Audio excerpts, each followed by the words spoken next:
సృష్టించడం, అలాగే వాళ్ళ ఒక పైశాచిక ఆనందాన్ని పొందుతుంది ఈ వైకాపా ప్రభుత్వం. మరి ఈరోజు జగన్మోహన్ రెడ్డి విషయానికి వస్తే అతను బయటే కాదు ఇంట్లో కూడా విషయాల జోలికి వస్తే మరి ఒకసారి గతం గుర్తు చేసుకోవాలి. మన తెలుగుదేశం పార్టీని గుర్తు చేసుకోవాలి. ముందు అసలు ఈ పసుపు రంగు ప్రాశస్త్యాన్ని మనం గుర్తు తెచ్చుకోవాలి. పసుపు శుభ సంకల్పం, పసుపు ఆనందాల వేడుకకు ఆహ్వాన గీతం, పసుపు ఆరోగ్యానికి గొప్ప ఆయుర్వేద ఔషధం, మన పసుపు సంక్షేమానికి నిర్వచనం, మన పసుపు అభివృద్ధికి నిదర్శనం, మన పసుపు ఆత్మ గౌరవానికి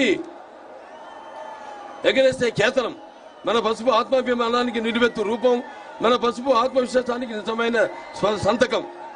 మన ప్రభుత్వం రాయలసీమను రాయలసీమగా చేస్తే ఈ ప్రభుత్వం రాయలసీమను నెత్తుటి గాయాల సీమ చేసింది. మన ప్రభుత్వం పగల సెగలను చల్లార్చి రాయలసీమను శాంతి నికేతంగా మారిస్తే ఈ ప్రభుత్వం కత్తులు మనల మీద నెత్తులను చిందించింది. మన ప్రభుత్వం కాలువల్లో కృష్ణమ్మను ప్రవహింపజేసి బీటలు వారిన రాయలసీమ బీడు భూములను సస్యశామలం చేసింది. ఈ ప్రభుత్వం ముఠాకక్షలను పెంచి పోషిస్తూ కాలువల్లో నెత్తుటి వరదలు బారించింది. మన ప్రభుత్వం అభివృద్ధికి పెద్దపీట వేసి కియా లాంటి భారీ పరిశ్రమలను, ఐఐటి లాంటి జాతీయ విద్యా సంస్థలను నెలకొల్పితే ఈ ప్రభుత్వం వాటిని అభివృద్ధి చేయకపోగా వాటిని నిర్లక్ష్యంతో నిర్వీర్యం చేసింది. సిద్ధం అన్నాడు జగన్. దేనికి సిద్ధం? బాబాయిని చంపేసి తల్లిని చెల్లిని గెట్టేసి బాబాయిని చంపిన నిందితులను కాపాడుతూ చెల్లికి ద్రోహం చేశావు. వారికి సమాధానం చెప్పడానికి సిద్ధమా? ప్రతి ఏటా జాబ్ క్యాలెండర్ ఇస్తానని నమ్మి బలికి కొత్తవి రాకపోగా ఉన్న పరిశ్రమలను వెళ్ళగొట్టి గంజాయికి బానిసలు చేసిన యువతకు సమాధానం చెప్పడానికి సిద్ధమా? అధికారంలోకి వచ్చిన వారం రోజుల్లో సిపిఎస్ రద్దు చేస్తామని హామీ ఇచ్చిన ఉద్యోగులకు సమాధానం చెప్పడానికి సిద్ధమా? రాష్ట్రానికి రాజధాని లేకుండా 3 రాజధానుల పేరుతో అమరావతి రైతుల త్యాగాన్ని అవహేళన చేసి నువ్వు రైతులకు ప్రజలకు సమాధానం చెప్పడానికి సిద్ధమా? నా ఎస్సీ, నా బీసీ, నా మైనారిటీ అని చెప్పుకు తిరిగే నువ్వు దళితులను చంపి డోర్ డెలివరీ చేసిన వారిని కాపాడుతూ ఒక ఫ్యామిలీ రైలు కింద పడి ఆత్మహత్య చేసుకున్న కుటుంబానికి సమాధానం చెప్పడానికి సిద్ధమా? 10వ తరగతి చదివే అబ్బాయి తన అక్కని వేధిస్తున్నాడని అడిగితే పెట్రోల్ పోసి సజీవ దహనం చేసిన కుటుంబాలకు కన్నీళ్లు తుడవడానికి సిద్ధమా?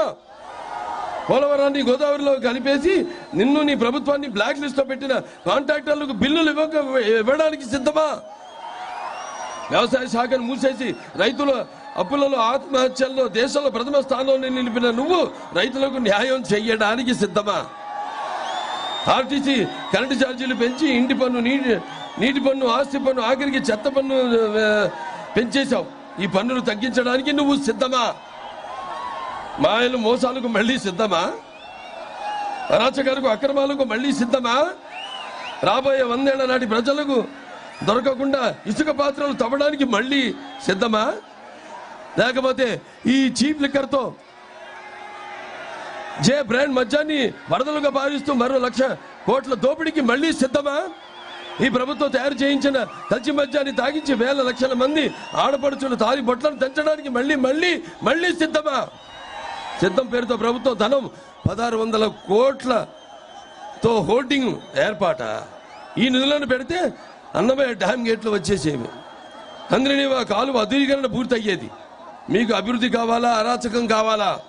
మీకు సంక్షేమం కావాలా? విధ్వంసం కావాలా? మీకు సమర్థ పాలన కావాలా? రాక్షస పాలన కావాలా? మీకు స్వర్ణ యుగం కావాలా? చీకటి రాజ్యం కావాలా? మీకు స్వర్ణ యుగం కావాలా? చీకటి రాజ్యం కావాలా? మీకు కన్స్ట్రక్షన్ కావాలా? డిస్ట్రక్షన్ కావాలా? సిద్ధం అన్నావు కదా. ధర్మ యుద్ధానికి మేము సంసిద్ధం. అవునా?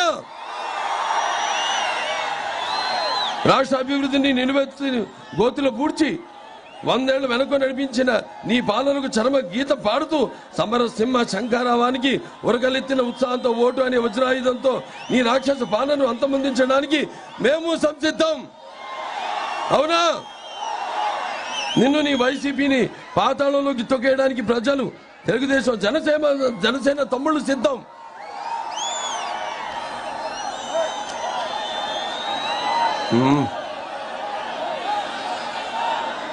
సోదరుడు పవన్ కళ్యాణ్ మనం ఒకటయ్యాం. మాట కలిసింది, మనసు కలిసింది, పదం కలిసింది, భుజం కలిసింది. మన ఇరువురి సంఘటిత శక్తిని అడ్డుకునే శక్తి ఎవరికి లేదు లేదు లేదు. తెలుగుదేశం జనసేన కలయిక ఒక నిప్పుల ఉప్పెన. తెలుగుదేశం జనసేన అరాచక